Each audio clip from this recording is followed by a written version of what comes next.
Hi, Bonnie. How are you? Hi, Angela. Good morning. How are you? I'm good, thank you. For my Chicago audience, this is Angela Lyda. She's the senior editor of TravelTicker.com. Angela, tell us a little bit about your website. Sure. So Travel Ticker is an inspirational travel website where we have hand-picked deals that we vet. We negotiate. We work with over 1,000 travel partners to bring the best deals to our site. So kind of a little guarantee that we have that the deals that we have on our site are the same or better, ideally better, than anything you can find out there. And where can we find the best deals for summer vacations? Summer, so for international, my recommendation this summer would be stay away from Europe because it gets expensive and the weather gets really hot. But instead, travel to South America. It's just so fantastic in the winter because the tourists are gone. It's off season, so rates are really good, and the weather's still like 60 degrees in Brazil, so you're not getting 11 blizzards like we had this year.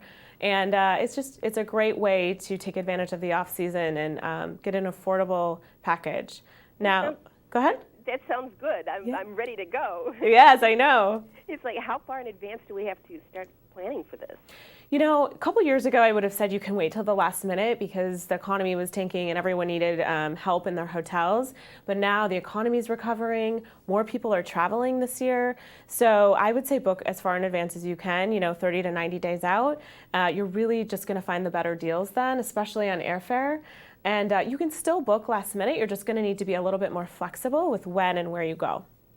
And where can you find information about the off-season and when is it and where is it, or do we rely on you for that? You can absolutely go to Travel Ticker. We do have content on there about different destinations, but it's really, it's really easy to kind of just Google search destination Hawaii and say, when is the off-season? We are travel experts, and so we do have that knowledge, and it's really beneficial. So if there's a destination that your viewers are looking at or that they really want, it's just great to do a little research because you can save so much money by going, like for Europe, for example, if you go in September or October, you can save up to $600 a person just by going a couple months later. And for a family of four, that's $2,400 in savings, and that's almost another trip. So you have to be knowledgeable in research before you get the right deal, right? Yeah, and in terms of where to find the off-season and things like that, you can even Google Hawaii off-season and then pick the months where, it's not the peak tourist months because that's where the deals are going to be. Deals always coincide with kind of the off-season and peak season of the destinations. And the destinations off-season and peak season is based on weather. So it's best to pick that kind of shoulder season. In fact, I almost exclusively travel in the shoulder season because the rates are better, less tourists, and the weather isn't extreme. It's right in the middle, which is what I like. Is it always best to book a package with the hotel and the flight? If you're going international, 100% yes. That would be my number one tip for international travel is to look at air and hotel bundled, because what happens is airlines and hotels partner with these package providers and they give them exclusive discounts that they can kind of hide what they're giving these packagers, and so then the packagers pass on the savings to you. And it's very significant. So we just had a deal on our site for Brazil for the summer, and it was $12.99 for an 8-day package to Brazil, and the airfare alone was $11.99. So for $100 you're getting hotel and transfers and meals and stuff. So international is always the way to go. Is a package. And for those of us who just want to see family and friends across the country, I have a friend in Ireland, and it seems that the airfare to Ireland is cheaper than it is to get to Albuquerque. Are there any tips for national travel just across country? Absolutely. So domestically, I think the key to kind of getting the best deal is to look at the cities that have a lot of competition with low-cost carriers. And by low-cost carrier, I mean Virgin America, who's flying into Chicago very soon, JetBlue, Southwest, those kind of airlines. And when there's more of them competing for business in a city, the rates drop. And so if you can, look at those cities to fly into and then maybe drive to your destination, that's going to help you save. Also, airlines offer a lot of their fare sales on Tuesdays and Wednesdays. So when you're booking a flight, maybe just hang on until I just did it. I just booked a flight on Tuesday. And I flew back. I'm flying back on a Monday instead of a Sunday. And by doing that, I saved myself $175. So I had to be a little bit more flexible about when I came back. But for a couple, that's $350 just by coming back on Monday. That sounds wonderful. Yeah, it's great. What about those single supplements? What about the what? Single supplements. Tell me they're going away soon. Oh, I guess, I don't know. I wish I knew. I wish I had a crystal ball. For the single traveler, what's the best way to save? Because everything is priced for couples. Right, Any exactly. tips? I think for the packagers, it's kind of hard because packages, a lot of them are based on double occupancy.